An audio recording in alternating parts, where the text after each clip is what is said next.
Kelly's Eye, brought to you by Ellis Brown Architects. Peter, what's Kelly's Eye looking at today? Today, David, I'm looking at a little bit of Egyptian decoration. Egyptian, is it? Pyramidical? Pharaoh. That's fair enough. Well, that's it, yes. Just thought I'd lead you into that. It's perhaps not recognisable as Egyptian to most people. Certainly isn't to me till you mention it. Okay, well, what happened in the 30s when you got these Art Deco buildings, a lot of the decoration, which were sort of straight lines and things, were based on some of the Egyptian decorations. Not that you got on the pyramids, but you only got on the temples and things of that nature. So here we are, we're looking at a building which is built, well, just into the 30s, in fact, and finished in white faience, which is what most people think is a white tile. And going round those windows, the windows are pretty awful, ones that have been put in. There's this decoration with these sort of pillars coming down, sort of thing you'd see on Cecil B. DeMille films, great epics of these temples. But there's a similarity to other buildings in the town. I mean, there are bits of it that remind me of the Ottoman Bank, for instance. Right. Are there not? Well, there may be. It's got a front door, but. Well, the Crescent Cinema is white faience, and of course, earlier than this, the earliest white faience building of all in the island in Douglas was the Strand Cinema of 1914. But this building, the plans were deposited with Douglas Corporation in December of 1928, and the foundation stones were laid in 1929. There's one round that side, and there's one round here. Now, we're on the junction, we're in Douglas, we're on the main street, and this is Victoria Street, that is Duke Street, so by now everyone should have guessed this is the Burton's building, built for Burton's tailoring.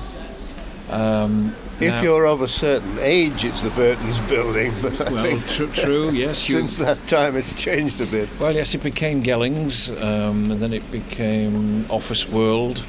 Now it's a bookshop, a reduction bookshop. Up above, at one time, was the Rural Library. There was also a dance studio where, in fact, they had jive clubs and different things as well.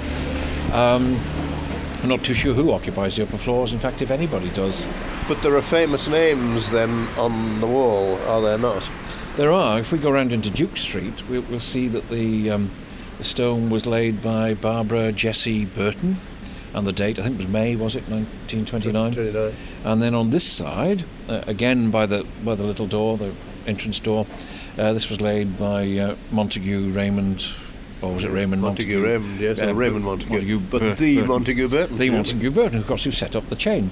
Now, this was designed by Mr. Wilson, who was producing lots of Burton's branches for Mr. Burton. They were already here prior to that, but I'll come back to that in a moment. And this is actually, not many people will know this, but hopefully after this has gone out, if anybody hears it, several people will know that this was designed and based on Burton's shop in the Strand in London. Oh. So it was a miniature version. No, Burton's previously, if we go further down the street, people will recall Tossy Cowan's, and it had this curved section now as the entrance to Marks and Spencer's. Well, on that had a stall board. That's the solid piece underneath the shop window, as this is, which is a polished granite, I think. And on the stall board there, you will also find this stone laid by Montague Burton.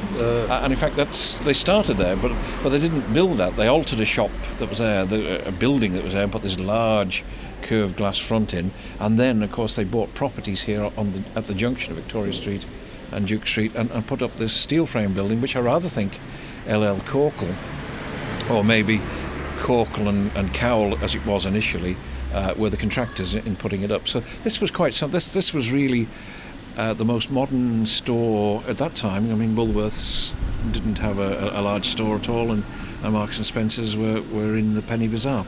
So there are two things we need to add, of course. One is, if you look at right up at the top on the roof level there, the projection You mentioned cinemas before. That looks to me like a cinema organ that used to be in the Regal, which used to light up, and Lenny Uren and various people played it. Well, that's exactly it. That's 30s, that's Art Deco, and in fact what you can see up on the top, there are what looks like pit marks in it. Well, that's of course where the word Burton, which was written in that very typical scrolly writing, appeared going across the centre. Right. And then where we've got Book Thrift at the moment, if you remove that illuminated panel, and then above it where you've got this white boarding and remove that, then what you would have got was where it originally said Burton, again written in joined up writing and sort of interlinking from front to back.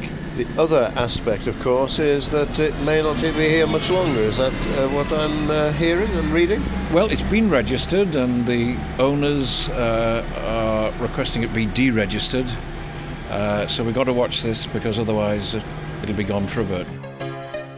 Many of the most iconic buildings around the island have been designed by Ellis Brown Architects. Keep up with Ellis Brown today on Facebook or via ellisbrown.ia.